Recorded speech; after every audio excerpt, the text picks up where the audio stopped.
Okay, let's just dive right into this. Look at your life for a second. Think about that one argument you have over and over again with your partner, or maybe your boss or your family. You use different words, you argue about different things, but it always ends in the exact same paralyzing stalemate, right? You think you're communicating, but you are actually trapped in a psychological cage. Welcome to our latest explainer.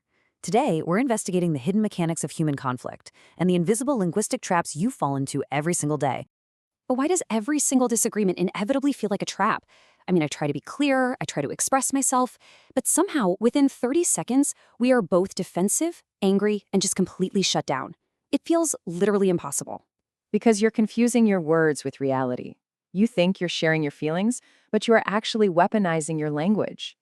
You're unconsciously using what's known as life-alienating communication. It's a toxic loop where your very words lead to hurt and pain without you even realizing it. You've been programmed from birth to speak a language of violence, and until you learn the mechanics of this programming, every single argument is guaranteed to end in a casualty. Chapter 1. The Hidden Symptom. Wait, violence? I don't speak violently. I just point out when people are acting selfish or when my coworkers are being lazy. That's just being honest about the situation, isn't it?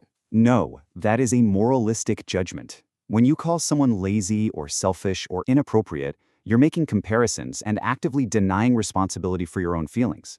You're classifying people into binary categories of right and wrong instead of just observing what's actually happening in reality.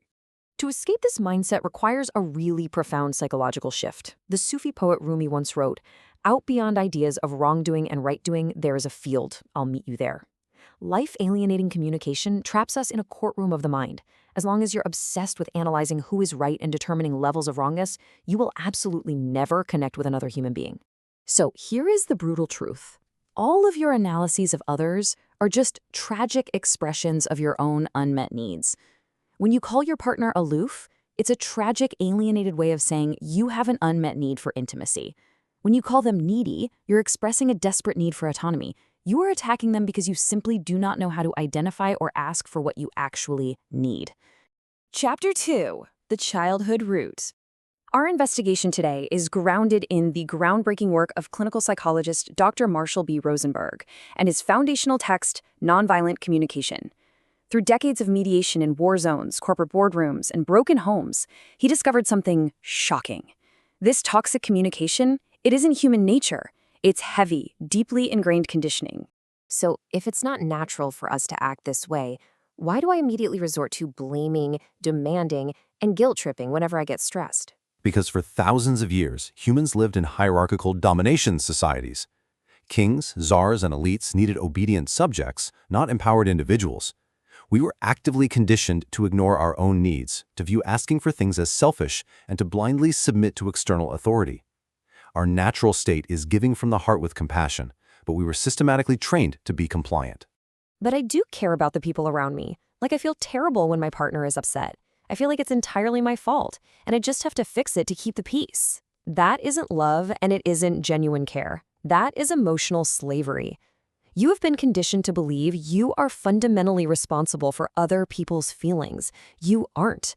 Believing that you must keep everyone happy at the absolute expense of your own needs is exactly what fuels deep resentment, and eventually it destroys the relationship from the inside out. Chapter 3. The Mechanical Illusion. Okay, but let's be real here for a second. When someone insults me, or ignores my texts, or lies to me, they're making me angry. Their action is the literal cause of my anger. That is the ultimate mechanical illusion of the brain. Other people's actions are never the cause of your feelings. They are merely the stimulus. The absolute root cause of your anger is your own internal unmet need. Until you separate the external stimulus from the internal cause, you will be a puppet, emotionally manipulated by everyone around you. Consider a real-world case study. Imagine a distressed couple in a communication workshop. The wife passionately demands, "I want you to let me be me." The husband defensively retorts, "I do let you be you." It's a guaranteed failure. Vague language creates the illusion of deep communication, but provokes massive defensiveness. What she actually needed was for him to smile and validate her daily choices, a concrete, actionable reality. So when I'm being verbally attacked or criticized, what am I supposed to do? Just take it? No. You have 4 distinct options when hearing negativity. Option 1, blame yourself. Option 2, blame them. Both of these lead to immediate misery, but then there are the paths of awareness. Option 3, sense your own unmet needs in that exact moment. And option 4, sense their hidden unmet needs. When you stop blaming and start sensing needs, the attack instantly loses its power over you. Chapter 4, The Escape Route. So here is Dr. Rosenberg's ruthless 4-part framework. First, make an observation without any evaluation whatsoever. Just state exactly what a video camera would record. Second, state your feeling, an actual physical emotion, not a thought pretending to be an emotion. Third, state the need behind that feeling. And fourth, make a clear, concrete request. Observation, feeling, need, request. This is the exact sequence that breaks the cage. Okay, let me try. I observe they are late. I feel angry. I need respect. So I demand they show up on time from now on or else. Wrong. That is a demand, not a request. A request is just a disguised demand if the listener believes they'll be punished or blamed for saying no. If they only comply out of fear, guilt, or shame, you have failed the process entirely. You must use positive action language, state concrete actionable steps, and most importantly, allow them the absolute freedom to decline. This sounds impossible. When someone is in pain and complaining to me, I just want to fix it. I want to give them advice and make it better. And that is exactly why they feel unheard and disconnected. As the Buddhist saying goes, don't just do something, stand there. True empathy requires listening with your whole being. No intellectual fix-it advice. No explaining your side of the story. Empathy means completely emptying your mind to hear the desperate needs hidden beneath their pain. But you cannot do this with others if you are a tyrant to yourself. You must systematically translate your own self-judgments.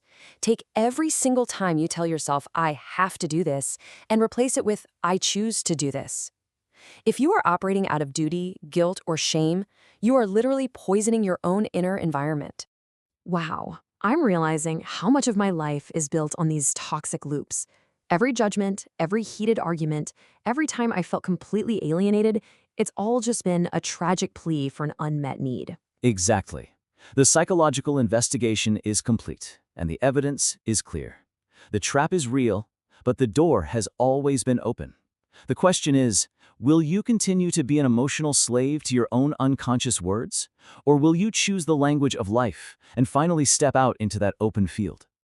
You now have the foundational framework to break the loops of life alienating